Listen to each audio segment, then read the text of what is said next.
নাউজুবিল্লাহ। কোরবানি আমাদেরকে শিখায়। তো হাবিল কি বলছে? ক্বালা ইন্নামা ইয়াতাকাব্বালুল্লাহু মিনাল মুত্তাকিন। হাবিল তখন বলল কাবিলকে, ভাই তুমি আমার জীবন নিয়ে নিবা, আমি আমার জীবন দিয়ে দিচ্ছি। তবে বন্ধু, হাবিল বলল ভাই আমার, আমি জীবন দিবাও তাতেও কোনো আফসোস নাই, তবে মৃত্যুর পূর্বে তোমাকে বলে যাই কিয়ামত পর্যন্তের জন্য একটা কথা। কি কথা? হাবিল বললেন ভাই আমার, কিয়ামত পর্যন্তের জন্য আমি বলে গেলাম, নিশ্চয়ই আল্লাহ কিয়ামত পর্যন্ত কুরবানি কবুল করবে তার, তাকওয়া থাকবে যার। ইন্নামা ইয়াতাকাব্বালুল্লাহু মিনাল মুত্তাকিন। হ্যাঁ, আল্লাহ ভীতি, আল্লাহর ভয়, গুনাহ থেকে পবিত্র জীবন, আল্লাহর ইবাদতওয়ালা জীবন, এটা যার, তার কোরবানি কবুল। এজন্য গুনাহ থেকে যে বাঁচে না, আল্লাহর ইবাদত যে করে না, আমনের কোরবানি কবুল হবে না।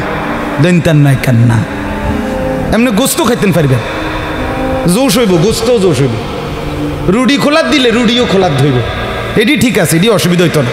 অলিদ মরিচ দিলে এটি জোশ হইব, কিন্তু আসমানে যাবে না, আসমানে যাবে না, আল্লাহ কবুল করবে না। আল্লাহ কবুল করার জন্য আল্লাহ স্পষ্ট বলে দিছে, লান ইয়ানালাল্লাহা লুহুমুহা ওয়ালা দিমাউহা ওয়ালাকিন ইয়ানালুহুত তাকওয়া মিনকুম। বান্দা, গোশত আমি নেই না, রক্তও আমি নেই না, আমি শুধু তাকওয়া নেই। কি নেয়? কথা বলেন না। তাকওয়া মানে গুনাহমুক্ত জিন্দেগি। তাকওয়া মানে কি? গুনাহমুক্ত জিন্দেগি। তাকওয়া মানে ইবাদত যুক্ত জিন্দেগি। গুনাহ হবে না, ইবাদত ছুটবে না। কোরবানির গরু কিনতে গিয়া আমনে জোহরও পড়লেন না, আসরও পড়লেন না, মাগরিবও পড়লেন না, এশাও পড়লেন না। কোরবানির দিন আড্ডি কোবাইতে গিয়া আমনে জোহরও পড়লেন না, আসরও পড়লেন না, মাগরিবও পড়লেন না। এরপরে আমনে যদি আইয়া এই মাইকেও কন আমি আল্লাহর জন্য কোরবানি দিছি, আমরা বুঝছি না। হ্যাঁ, আমরা চিরা খাই, কথা কয় না। আমরা কি চিরা খাই? হ্যাঁ, আমরা ভাত খাই না। আমি তো এই এখনো ভাত খাই আইছি ওই মহিউদ্দিন নগর মাদ্রাসায়। রোজা ছিলাম সারাদিন, মাগরিব পইরা ভাত খাইছি।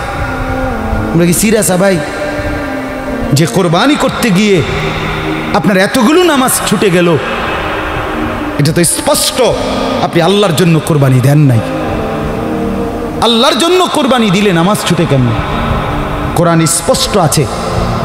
এই আয়াত আমি পড়ছি, এই দেখেন আল্লাহ তাআলা বলেন, ওয়াল বুদনা জাআলনাহা লাকুম মিন শাআইরিল্লাহ।